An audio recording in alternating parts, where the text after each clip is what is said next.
अस्सलाम वालेकुम दोस्तों, मैस अल जबल के आसमान में इजरायली जेट्स की हलचल तेज देखने को मिली है। वहीं दक्षिण लेबनान के वादी बरगज और बसलिया पर हमले हुए हैं। धमाकों से इलाका दहल गया है। नईम कासिम का बड़ा पैगाम है कि अदवान के मकसद नाकाम रहे हैं। वहीं आईडीएफ का दावा कि हिजबुल्लाह के हथियार डिपो और रॉकेट लॉन्चर को बड़े तरीके से निशाना बनाया है। दोस्तों, ये चार बड़ी खबरें जो हैं वो सामने आ रही हैं, जो महज कुछ ही घंटों पहले घटी है। इस वक्त भारतीय समय अनुसार तकरीबन 7:30 बज रहे हैं और 4 बजे जो है इजरायली फाइटर जेट्स की हलचल देखने को मिली है। दोस्तों, मिडल ईस्ट से इस वक्त 4 बड़ी खबरें सामने आई है और हर खबर अपने अंदर एक नया पैगाम दे रही है, एक नया तनाव और आने वाले दिनों की बड़ी तस्वीर छुपाई जा रही है, जो कि इसी खबर को समझने की कोशिश करेंगे कि दरअसल हुआ क्या है। सबसे पहले बात होगी मैस अल जबल की। रिपोर्ट्स के मुताबिक इजरायली जेट्स ने इलाकों के आसमान में प्लेयर्स छोड़े हैं और ये प्लेयर्स सिर्फ रोशनी नहीं होते बल्कि एक तरह का मिलिट्री सिग्नल भी माने जाते हैं।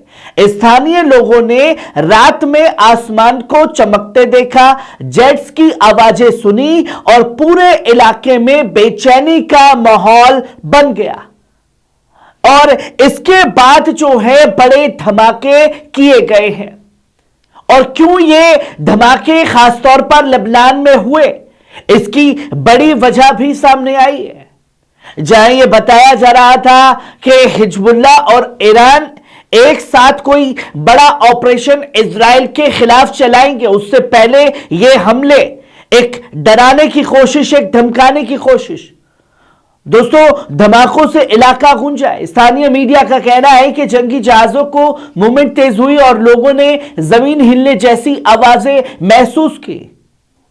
अभी तक नुकसान की पूरी तफसील सामने नहीं आई है, लेकिन यह साफ है कि इलाके में डर और अनिश्चितता जो है वो लगातार बढ़ गई है।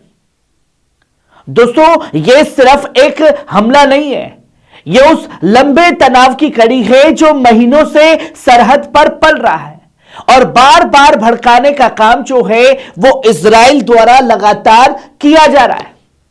अब आप ये तीसरी खबर को देखिए। हिजबुल्लाह के सरबराह शेख नईम कासिम का पैगाम भी सामने आया है। उन्होंने साफ तौर पर कहा है कि हालिया अदवान के बावजूद दुश्मन के कई मकसद नाकाम रहे। अपने बयान में उन्होंने ईरान के किरदार का भी जिक्र किया और कहा कि दशकों से जारी दबाव, जंग और पाबंदियों के बावजूद रेजिस्टेंस का रास्ता जारी है। नईम कासिम ने याद दिलाया कि सितंबर से नवंबर 2024 तक का दौर बेहद सख्त था। कई अहम क़यादत की शहादत हुई, भारी नुकसान हुआ, लेकिन उनके मुताबिक तहरीक टूटी नहीं है, जो एक पैगाम है। और सबसे बड़ा सवाल यही है कि 2 साल से लगातार इजराइल एयर स्ट्राइक कर रहा है और वो ये दावा हर रिपोर्ट में करता है कि हिजबुल्लाह के ये ठिकाने उड़ा दिए, हिजबुल्लाह के वो ठिकाने उड़ा दिए। और जब इतने ठिकाने उड़ा दिए गए हैं, हथियार सब खत्म हो चुके हैं, तो आज फिर दोबारा हमला क्यों करना पड़ा।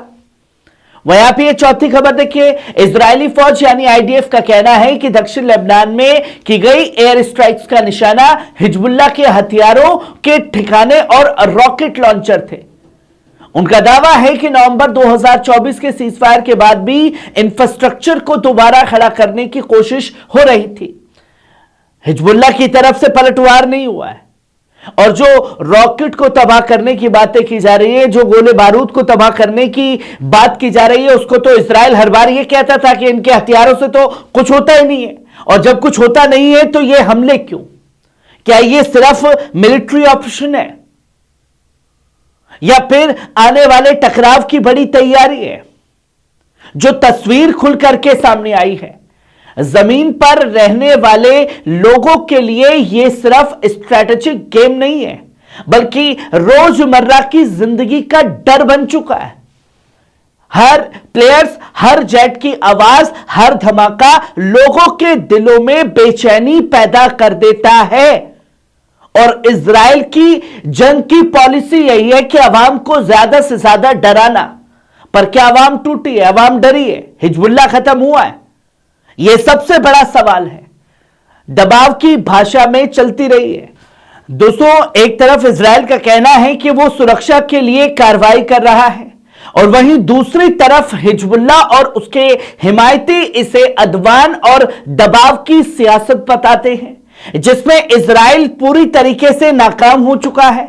दोस्तों, सच यही है कि इस पूरे घटनाक्रम में सिर्फ मिलिट्री ताकत नहीं, बल्कि नैरेटिव की जंग भी चल रही है।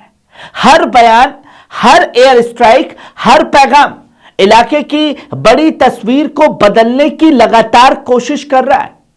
और अब आपको यह सोचने समझने की जरूरत है, अगर प्लेयर्स आसमान में छोड़े जा रहे हैं, अगर जेट्स लगातार अपनी मूव कर रहे हैं, अगर जवाबी बयान सख्त होते जा रहे हैं, तो इसका मतलब है कि सुकून अभी दूर है और आने वाले वक्त में हिजबुल्लाह की तरफ से बड़ी कार्रवाई की जा सकती है। और जब सैयद हसन नसरुल्लाह को खत्म कर दिया तो हिजबुल्लाह तो खत्म हो चुका था। यह दोबारा एयर स्ट्राइक्स क्यों? और जो लोग हिजबुल्लाह को रोकने की कोशिश कर रहे हैं वो अब कहां है? वो देश कहां है कि हिजबुल्लाह तुम रुके रहो, इजराइल को सब कुछ बर्बाद करने दो। हमले हो सकते हैं, ताकत दिखाई जा सकती है, और इजराइल अपनी मिलिट्री स्ट्रेंथ से इलाके में तबाही और दबाव जरूर बढ़ा सकता है। पर एक सच और एक इतिहास जानने की जरूरत है।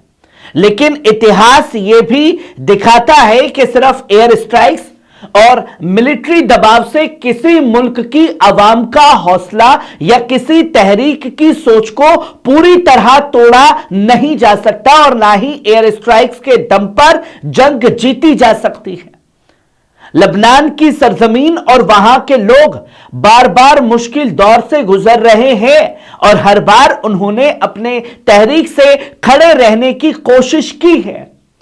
और आज भी अवाम हिजबुल्लाह की तरफ नजरें दिखाई देख रही है। अब दुनिया की नजरें इस बात पर है कि क्या यह हालात और भड़केंगे या फिर सियासी और डिप्लोमेटिक रास्ता किसी बड़े टकराव को रोक पाएगा, और सिर्फ हिजबुल्लाह को ही क्यों रोका जा रहा। फिलहाल इतना ही। आप देख रहे हैं पल पल न्यूज। मैं हूं आपका दोस्त नदीम अकरम। खबर आपको कैसी लगी कमेंट बॉक्स में आकर के अपनी राय जरूर दीजिएगा। शुक्रिया।